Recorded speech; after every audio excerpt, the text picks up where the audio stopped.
10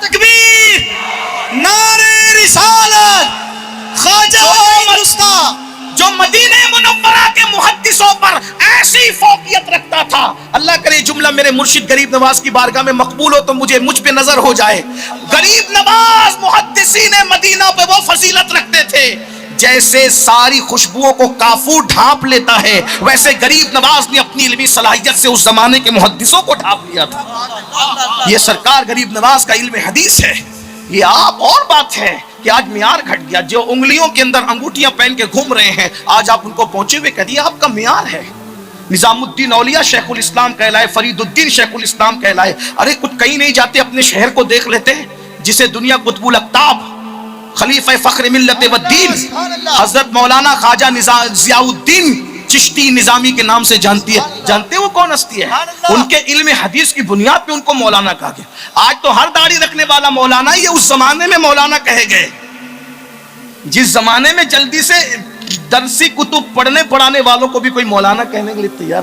میرے بھائی ابھی 70 سال تک کے مولوی ہی کہا جاتا تھا زیادہ تر لوگوں کو، یعنی مولانا بھی نہیں کہا جاتا. یہاں تو ہر خطیب علامہ ہے.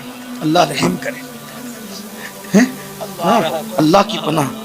ہاں کچھ کہوں تو کہاں نہیں جاتا، چپ رہوں تو معاف کر دیجئے.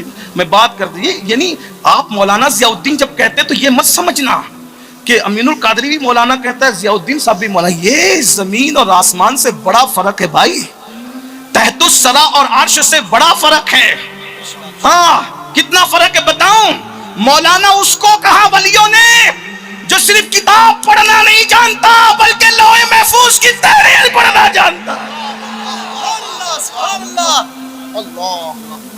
جس کی نگاہ، عارف رومی کہتے ہیں جس کی نگاہ فرش پہ بیٹھ کر لوح محفوظ پر ہو اسے مولانا کہتے. وہ اس زمانے کا مولانا ہے جسے ضیاء الدین تم کہتے ہو. لوگ کہتے ہیں کہ گھر کا پیر اس کی اہمیت نہیں ہوتی گھر کے، لیکن مولانا ضیاء الدین کو جس دن جان جاؤ گے، یہ مصطفیٰ جان رحمت کی ضیاء ہے جسے ضیاء الدین کہتے ہیں. یہ غوث اعظم کا وہ بیٹا ہے. میں تو حیران ہوں اتنے بعد کے بیٹے کا یہ عالم ہے، میرے مرشد غوث اعظم کا عالم کیا ہوگا.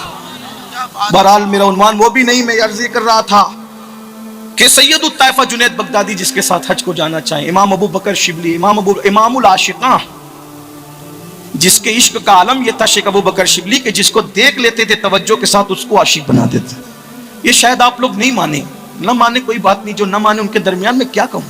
لیکن امام العاشقاں جس کا حال یہ تھا کہ جس گلی سے گزر جاتے تھے امام ابو بکر شبلی، چھوٹے چھوٹے بچوں کے سروں پہ ہاتھ رکھ دیا تو ان کو معرفت عطا کر دی.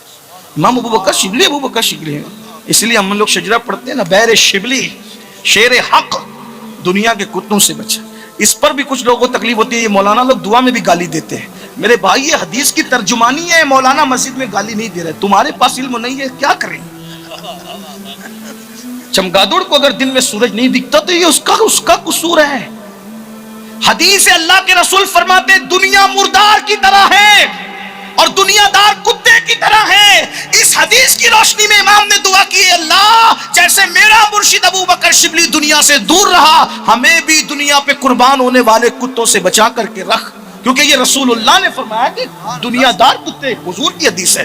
کیمیائے سعادت اٹھا کے دیکھ لے، احیاء العلوم اٹھا کے دیکھ لے، مکاشفۃ القلوب اٹھا کر دیکھ لے، کشف المحجوب اٹھا کر دیکھ لے، رسالہ کشریہ اٹھا کے دیکھ لے، قوت القلوب اٹھا کے دیکھ لے. اور اس کے علاوہ یہ تو تصوف کی کتابوں میں ہے، حدیث کی کتابوں میں بھی الترغیب والترہیب میں اٹھا کر دیکھ لے، کنز الامات میں اٹھا کے دیکھ لے. حضور فرماتے صلی اللہ علیہ وآلہ وسلم کہ دنیا مردار کی طرح ہے اور دنیا دار کتے کی طرح ہے. اور کیا میرے نبی نے فرمایا، ہائے ہائے اگر وقت ہوتا تو بات کرتا، لیکن میں اس پہ 1 منٹ میں بات کر دوں. امام غزالی اس کی شرح کرتے ہوئے لکھتے ہیں نبی نے دنیا کو مردار کہا، وہ تو مردار ہے ہی، لیکن دنیا دار کو کتا کیوں کہا حضور نے؟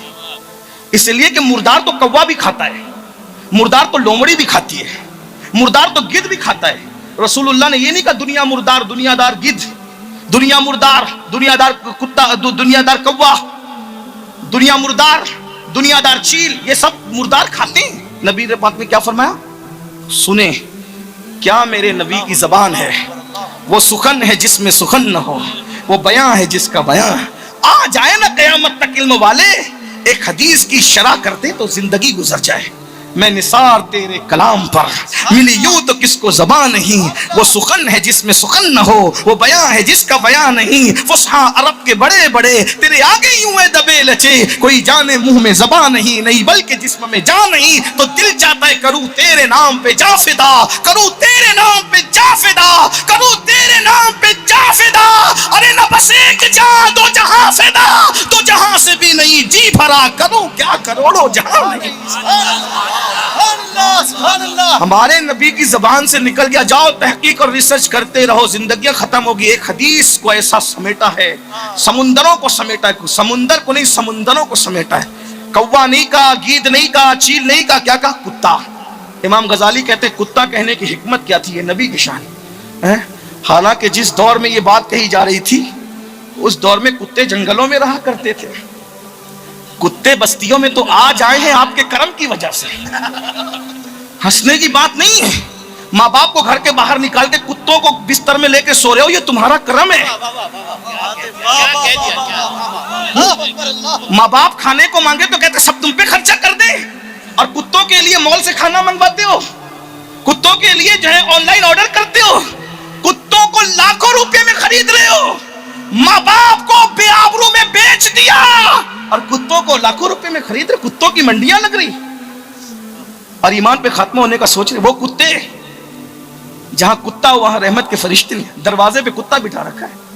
کتا پالنے کے لیے بھی علماء نے کچھ شرائط بیان کی، بغیر عذر کے کتا پالنے کی اجازت نہیں۔ کتا پالنا فیشن ہے، کتوں کو کاروں میں لے کے گھوم رہے ہو، ماں باپ کو اولڈ ہاؤس میں پہنچا رکھا ہے، کتوں کو چوم رہے ہو، بیماریاں نہ پھیلے گی۔ کتے چومنے کی چیز تھے، چومنے کے تو ماں باپ کے ہاتھ تھے، چومنے کی چیز تو ماں باپ کے ہاتھ تھے، جس کے ہاتھوں کو چومنا جنت کی چوکھٹ چومنے کے مترادف قرار دیا گیا۔ چومنے کی چیز تو ماں باپ کے قدم تھے، ارے چومنے کی چیز تو غریب نواز کی چوکھٹ تھی، چومنے کی چیز تو غوث پاک کی چوکھٹ تھی۔ صاحب بیجت الاسرار لکھتے ہیں بڑے بڑے محدثین غریب غوث پاک کی چوکھٹ چوم کر اندر جاتے تھے، اور چوکھٹ چومنے سے خدا نے بہتوں کو ولایت عطا کر دی۔ لیکن 1857 کے بعد کے پرائے مال کو کیا کہیے، انہوں نے تو سب چیزوں کو بدعت کے، اس کو نہیں چومنا اس کو نہیں چومنا، چومنے سے اتنا ڈرایا کہ اب قوم کتے چوم رہی ہے۔ ظالموں، اگر تم نے انگوٹھے چومنے دیے ہوتے تو قوم کتوں کو نہیں چومتی، اگر تم نے ماں باپ کے ہاتھ اور پیر چومنے دیے ہوتے تو قوم کتے بلیوں کو نہیں چومتی۔ اس لیے کہ انرجی ایک طرف جب مثبت میں خرچ ہوتی ہے تو انسان منفی کی طرف نہیں جاتا۔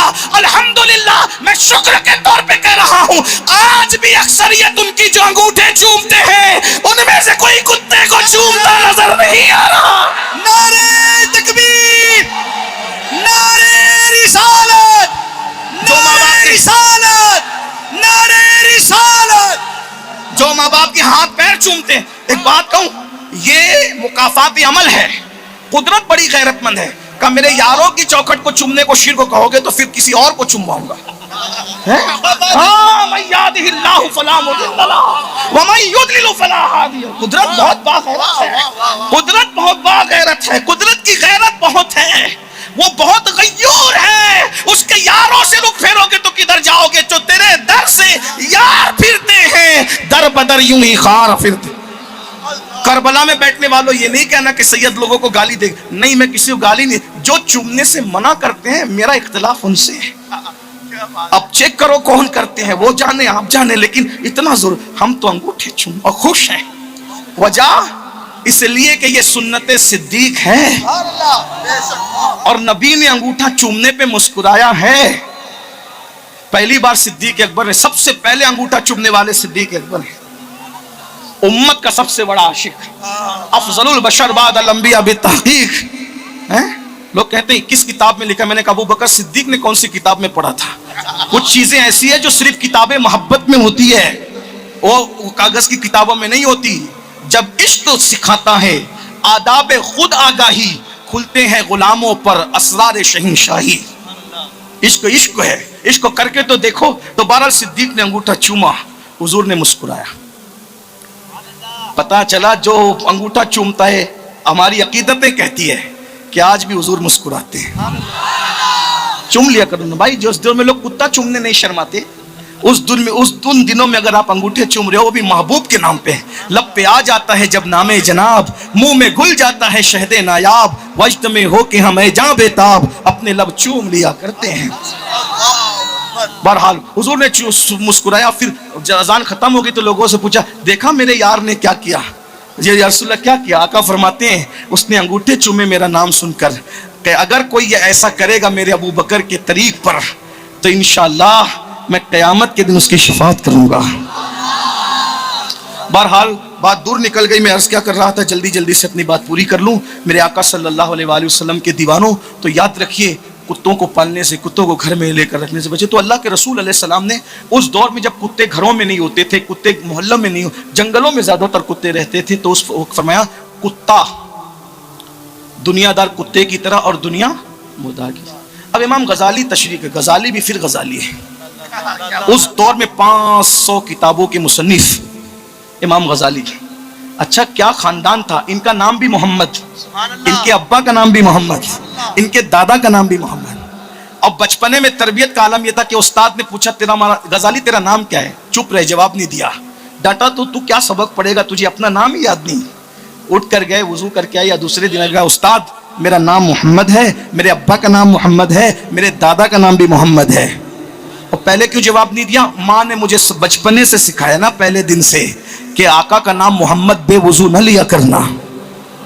تو ایسے لوگ، ادب والوں کو علم آتا ہے۔ امام غزالی لکھتے ہیں کہ نبی نے کوا نہیں کہا، گدھ نہیں کہا، اور بھی نام نہیں لیے، کتا کیوں کہا؟ تو کہا کوے کو جس دن مردار ملتا ہے کائیں کائیں کر کے پوری برادری کو بلاتا ہے اور سب کے ساتھ مل کے کھاتا ہے۔ گدھ کو جب ملتا ہے پوری برادری کے ساتھ کھاتے ہیں گدھ، لیکن ایک بات ہے، کوا گوشت کھاتا ہے اور سب چھوڑ کے بھاگ جاتا ہے نا؟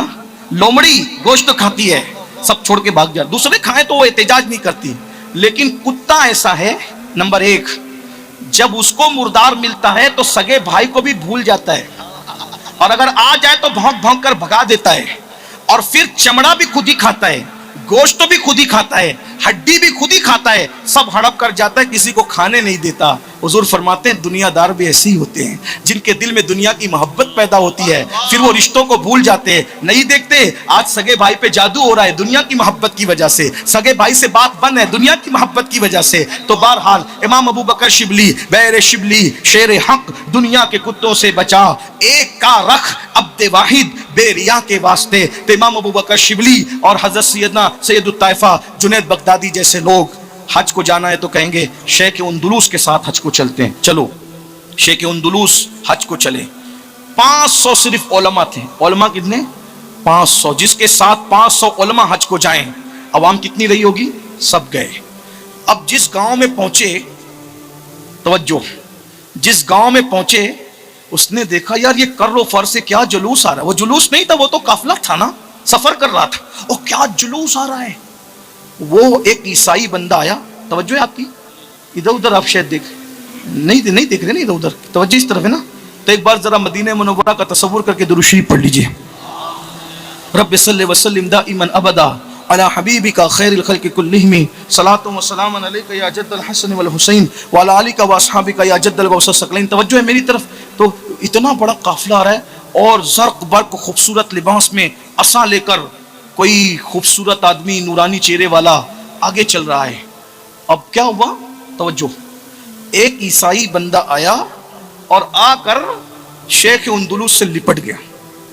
ایک عیسائی آیا، توجہ، بہت نازک سی بات ہے، لپٹ گیا اور لپٹا اور کہا اور تیرا چہرہ کتنا نورانی اور حسین ہے، تو جس مذہب سے وابستہ ہے مجھے بھی کلمہ پڑھا کے اس مذہب میں شامل کر لے۔ اب جس کے پیچھے 500 علماء کا قافلہ ہو اور پھر اس کے بعد یہ کر و فر، یہ تو نہیں کہتا کہ وہ مغرور ہو گئے، لیکن اتنا ہی کہ خدا جب حسن دیتا ہے نزاکت آئی جاتی ہے۔ اس عیسائی کو کھینچا اور کھینچ کہا چل ہٹ کافر۔ کیا کہا؟ چل ہٹ کافر۔